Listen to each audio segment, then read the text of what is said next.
Buenas tardes, mi nombre es Camila García y hoy voy a hablar sobre el capítulo número 2 del libro Fundamentos de Economía. Este capítulo se llama Modelos económicos, disyuntivas y comercio. Y este capítulo inicia hablando sobre los modelos en la economía, que estos son una representación simplificada de una situación real que se utiliza para entender mejor la realidad. Los modelos en la economía son muy importantes porque gracias a esto permite a los economistas centrarse en los efectos que produce un cambio. Hay un supuesto muy importante en los modelos que es el supuesto de que todo lo demás no varía. Significa que todos los otros factores relevantes permanecen constantes. Y gracias a esto se pueden analizar efectos de una variación y estudiar la forma en la que esta variable afecta el conjunto de la economía, ¿cierto? Hay tres modelos que se nos explican en el libro. El primero es las disyuntivas. Disyuntivas significa situación en que debe elegirse entre dos opciones que se excluyen mutuamente. Ya con esta palabra podemos entender un poquito a qué se refiere. La frontera de posibilidades. Ilustra las disyuntivas a las que se enfrenta una economía. Muestra qué cantidad máxima se puede producir de un bien dada la cantidad que se ha producido de otro. Este modelo se puede entender mejor con el ejemplo que se nos plantea en el libro, que nos decían que una empresa fabricaba aviones y tenía que elegir entre fabricar aviones grandes para viajes más largos o aviones pequeños para distancias más cortas, ¿cierto? Para realizar la decisión se apoyaron de un gráfico. Este gráfico ayudaba a mostrar la cantidad máxima que se podía producir de los aviones grandes y de los aviones pequeños. Y se nos mostraba si cierta producción era factible y si era eficiente. Nos decían que si la empresa producía 20 aviones pequeños y producía 9 aviones grandes, esa producción era factible porque no se sacrificaban recursos o se usaban recursos de más, pero no era eficiente porque se podría construir más. Entonces, si la empresa producía 20 aviones pequeños y producía 15 aviones grandes, esa producción sí era factible y era eficiente. Pero si la empresa producía 30 aviones grandes y 40 aviones pequeños, esta producción no era factible porque se salía pues de los recursos que tenía la empresa. Este modelo también nos ayuda a entender ciertos conceptos que son importantes en la economía, que primero es la eficiencia, que es muy evidente, que el mismo modelo que hay en la frontera de posibilidades nos ayuda a entender si una producción es eficiente o no. Nos ayuda a entender el costo de oportunidad, que el costo de oportunidad tiene una definición muy fácil de entender, que es el verdadero coste de un bien no es la suma de dinero que hay que pagar por adquirirlo, sino todo aquello a lo que hay que renunciar para conseguir el bien. Es decir, también se nos mostraba en el gráfico que para yo producir 20 aviones pequeños tenía que sacrificar una cantidad de aviones grandes que podía producir. Entonces tendría que disminuir la producción de aviones grandes para producir más aviones pequeños y así. Nos ayuda a entender el crecimiento económico, que gracias también al gráfico, si se lee correctamente y se sigue como al pie de la letra, puede haber un crecimiento económico en la empresa. El siguiente modelo es la ventaja comparativa. Este modelo resulta especialmente útil para explicar las ganancias derivadas del intercambio o comercio. Aquí nos hablan también de dos. Las ganancias del intercambio, que eso también se puede entender un poquito más fácil con un ejemplo. Si un país es muy bueno produciendo cierto producto pero no tan bueno produciendo otros, lo mismo con otro país pero en sentido contrario, estos dos países pueden intercambiar estos productos. Entonces el intercambio tiene sentido para un país centrarse en producir bienes en los que son especialmente buenos para intercambiarlos con bienes con los que en la producción no se les da bien. Ese es en las ganancias del intercambio. Y el otro es el comercio internacional en la realidad. Los políticos y el público en general cuestionan muchas veces el interés del comercio internacional. Ellos, o bueno, las personas que están en contra, dicen que cada país debería producir los bienes que consume en lugar de comprarlos en el extranjero, pero esto se contraproduce un poquito con el intercambio, porque si yo no soy bueno produciendo un bien, tiene más sentido intercambiarlo con otro país en el que sí es bueno que comercializarlo. Otro modelo es el flujo circular, que este también es un gráfico que representa cómo se producen las transacciones entre los distintos agentes de una economía. En este gráfico se nos mostraban los hogares, que los hogares intercambian dinero por bienes y servicios al mercado de bienes y servicios.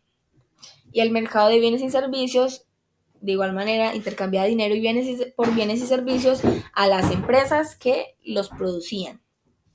Y las empresas intercambian dinero por factores en el mercado de factores. Los factores de una producción son la tierra, el trabajo, el capital físico y el capital humano. Estos se refieren a este tipo de factores sí que no se gastaban que no se gastan en la producción. Por ejemplo, en la empresa que produce aviones, el metal y tornillos y cosas así se gastan en la producción, pero la tierra, el capital humano no se gastan si yo produzco 5 aviones y así. Ese era el ejemplo que se nos planteaba. En las economías más sencillas, la gente utiliza el trueque en lugar de las transacciones. Y el modelo circular de la renta representa las transacciones dentro de una economía como flujo de bienes y servicios, de factores de producción y de dinero entre hogares y entre empresas. Esto se puede entender mucho mejor con el gráfico, pero no me da la opción para poner una imagen, pero es así como les explico. Los hogares intercambian dinero y bienes por el mercado de bienes y servicios intercambia dinero y bienes y servicios por las empresas intercambian dinero y factores por el mercado de factores y el mercado de factores intercambia dinero y factores por los hogares, que de los hogares provienen los trabajadores. En el mercado de factores están los trabajadores que dan sus productos, por así decirlo, a las empresas y las empresas los dan a los mercados de bienes y factores y los mercados de bienes y de factores los distribuyen, dejando así a los hogares comprar, por así decirlo. Ahora vamos a otro punto que se nos planteaba en el libro, que es la economía positiva, que este es un análisis que trata de contestar a preguntas sobre cómo funciona el mundo, que tienen respuestas correctas e incorrectas definidas. Este análisis investiga la forma en que funciona el mundo, ¿cierto? En las cosas que funcionan bien y en las cosas que funcionan mal. Y este frecuentemente implica hacer previsiones. Este se ocupa de la descripción en concreto y este no emite juicios de valor y solo explica tal y como es las características, al contrario de la economía normativa, que se elabora proposiciones acerca de cómo deberían ser las cosas.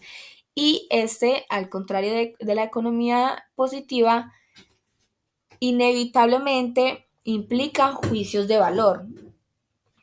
Esta economía normativa pues, al contrario de la economía positiva, analiza cómo deberían ser las cosas. Este me habla de cómo son, pero este me habla de cómo deberían ser las cosas y cómo deberían funcionar en el mundo.